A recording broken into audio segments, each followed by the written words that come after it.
Assalamualaikum warahmatullahi wabarakatuh. Anak-anak kelas 3 SD Cendekia Ambon, hari ini kita akan mendengarkan sirah mengenai Perang Khaybar. Mari kita simak bersama-sama kisah mengenai Perang Khaybar. Setelah orang Quraisy setuju untuk berdamai, kini ada satu musuh yang tidak kalah berbahaya. Mereka adalah orang-orang Yahudi yang kini berkumpul di Khaybar, kota benteng yang sangat kuat. Para penghuni Khaybar ini yang dulu menghasut pasukan Quraisy untuk menyerang Madinah dalam perang Khandaq. Rasulullah SAW mengetahui bahwa jika dibiarkan, Khaybar akan menempuh cara yang lebih berbahaya untuk membasmi kaum muslimin. Maka Rasulullah SAW pun menyiapkan pasukannya. Namun, beliau paham bahwa pertempuran yang mereka hadapi akan sangat berat. Karena itu, yang boleh bergabung hanya orang-orang yang benar-benar siap berjihad. Maka berkumpullah orang-orang gagah berani yang terdiri atas sekitar 1.400 pasukan pejalan kaki dan 100 penunggang kuda. Diam-diam Abdullah bin Ubay, ini salah satu tokoh orang munafik pada zaman Rasulullah. Diam-diam Abdullah bin Ubay mengirim pesan kepada orang-orang Khaybar. Hei orang-orang Khaybar, Muhammad hendak mendatangi kalian. Bersiap siagalah dan kalian tidak perlu takut. Jumlah dan kekuatan kalian sangat banyak. Sementara kaum Muhammad hanya sedikit dengan persenjataan yang minim. Rasulullah SAW meminta 2 penunjuk jalan datang menghadap. Keduanya menunjukkan 4 jalan yang dapat ditempuh kaum muslimin agar kedatangan mereka tidak diketahui orang-orang Yahudi di Khaybar. Jalan-jalan itu bernama Syash atau kacau, Hatib atau sial, Huzn atau kesedihan, dan Marhab atau selamat datang. Maka Rasulullah SAW pun memilih melewati jalan Marhab. Setelah sholat asar, Rasulullah SAW meminta bekal makanan. Karena hanya sedikit, Rasulullah disuguhi tepung gandum yang tidak berapa banyak.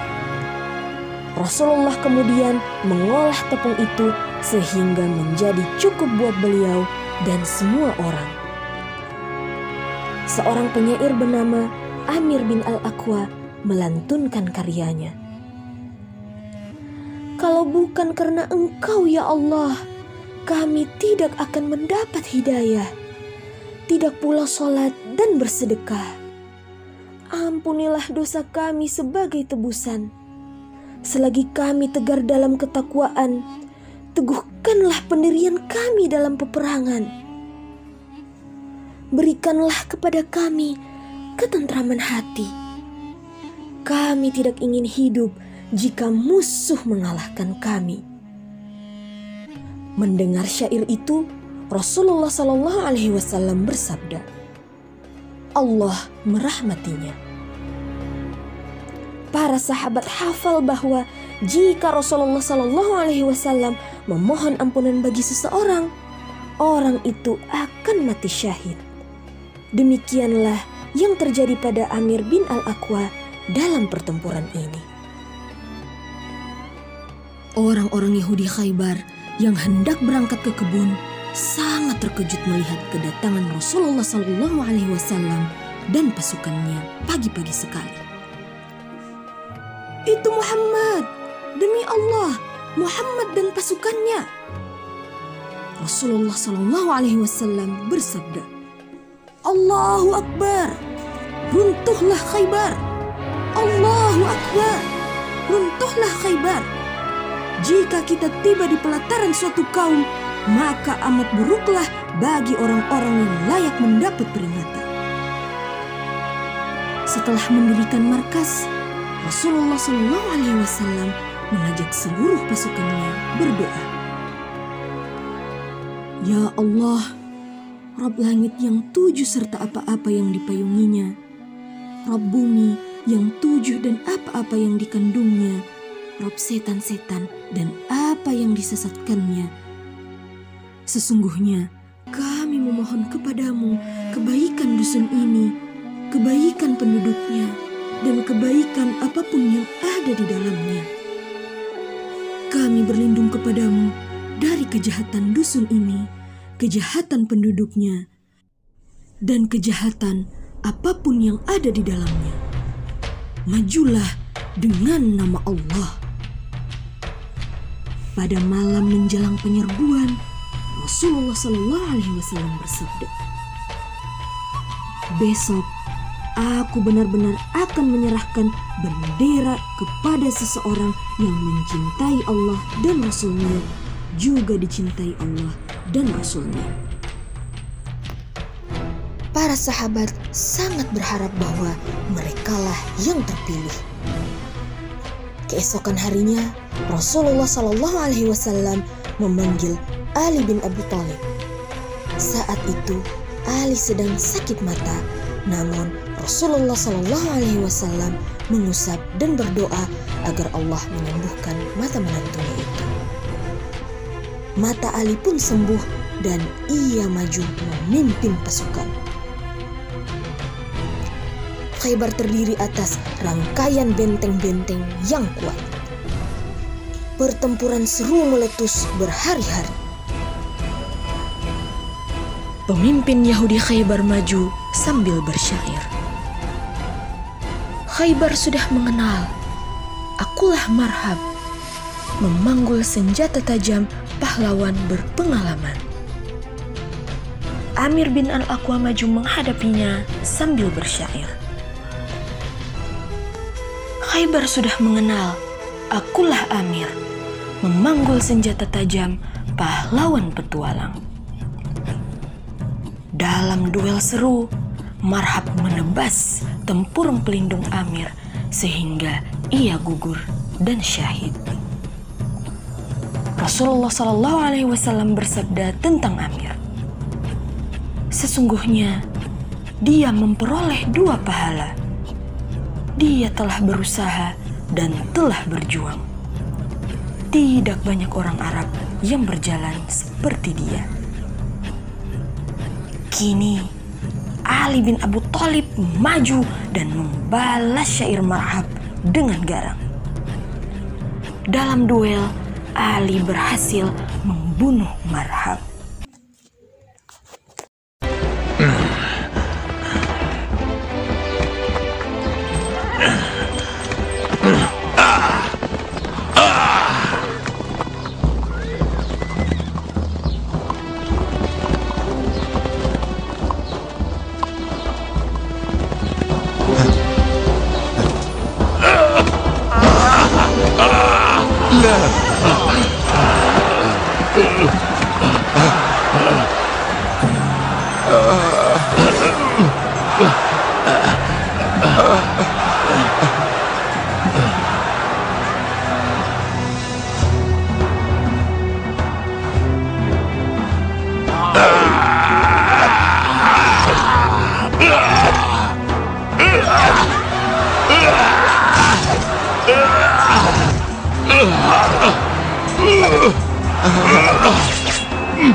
جرد سيفك يا ابن أبي طالب، جرد سيفك، تقدم إلي يا ابن أبي طالب، هيا تقدم. ومصيبتاه يا حارس، عودوا إلى داخل القلعة، أسرعوا. إلى أين تهربون؟ ابقوا في أماكنكم، لا تهربوا. Nah, anak-anak, setelah itu satu persatu benteng-benteng Yahudi jatuh melalui pertempuran dahsyat. Benteng Naim takluk setelah Marhab terbunuh. Benteng As-Sa'ab bin Mu'az direbut juga dengan cara dikepung selama 3 hari. Ketika itu persediaan makanan kaum muslimin sudah sangat tipis hingga mereka kelaparan. Rasulullah SAW pun berdoa dan pasukannya bangkit serta menaklukkan benteng itu. Di dalamnya banyak terdapat ternak-ternak gemuk untuk dimakan. Benteng Az-Zubair dikepung selama 3 hari. Namun mereka bisa bertahan karena mempunyai mata air sendiri. Rasulullah SAW memerintahkan serangan untuk merebut mata air.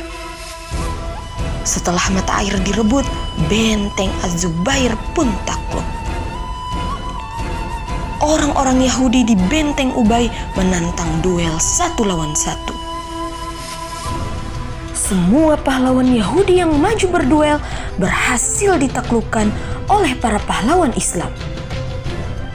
Kemudian Abu Dujanah yang kepalanya diikat kain merah jika sudah bertekad mati, memimpin pasukan komando masuk dan menyelusup ke dalam benteng.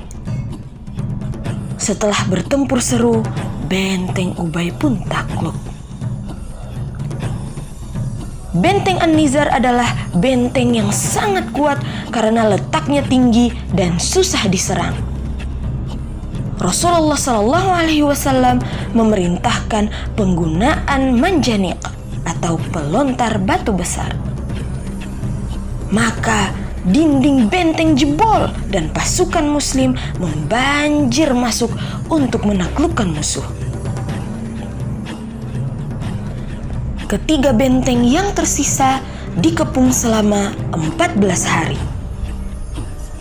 Beberapa ahli sejarah berpendapat bahwa sempat terjadi pertempuran di benteng Al-Qamus. Namun, kedua benteng yang lain, Al-Watih dan As-Sulalim, menyerahkan diri lewat perundingan. Orang Yahudi meminta agar mereka yang di benteng tidak dibunuh. Anak-anak tidak ditawan dan mereka siap meninggalkan Khaybar dengan segenap keluarga, menyerahkan semua harta kekayaan Khaybar berupa tanah, emas, perak, kuda, keledai, dan baju-baju perang. Rasulullah SAW menyetujui hal itu seraya bersabda, "Aku juga membebaskan kalian dari perlindungan Allah dan Rasul-Nya apabila kalian tidak menyembunyikan sesuatu pun dariku." Mereka setuju. Namun orang Yahudi memang licik. Beberapa dari mereka ketahuan menyembunyikan harta di balik reruntuhan. Maka mereka pun dibunuh karena selain melanggar perjanjian yang dengan begitu murah hati diterima Rasulullah SAW, juga sebagai pembalasan atas terbunuhnya beberapa sahabat atas tindakan mereka. Rampunglah sudah penaklukan Khaybar. Allahu Akbar, Allahu Akbar, Allahu Akbar. Nah anak-anak, itu tadi kisah mengenai Perang Khaybar. Kisah yang membuat kita semakin bersemangat dalam menegakkan Islam. Nah, berikut adalah gambar mengenai sisa-sisa reruntuhan dari benteng Khaybar. Terima kasih telah menyimak kisah ini ya. Wassalamualaikum warahmatullahi wabarakatuh. انشد هدفك لا تنزاح، جاهد وتعب بالسلاح، بكرة بالجنة بترتاحوا هيك. انشد هدفك لا تنزاح، جاهد وتعب بالسلاح، بكرة بالجنة بترتاحوا هيك.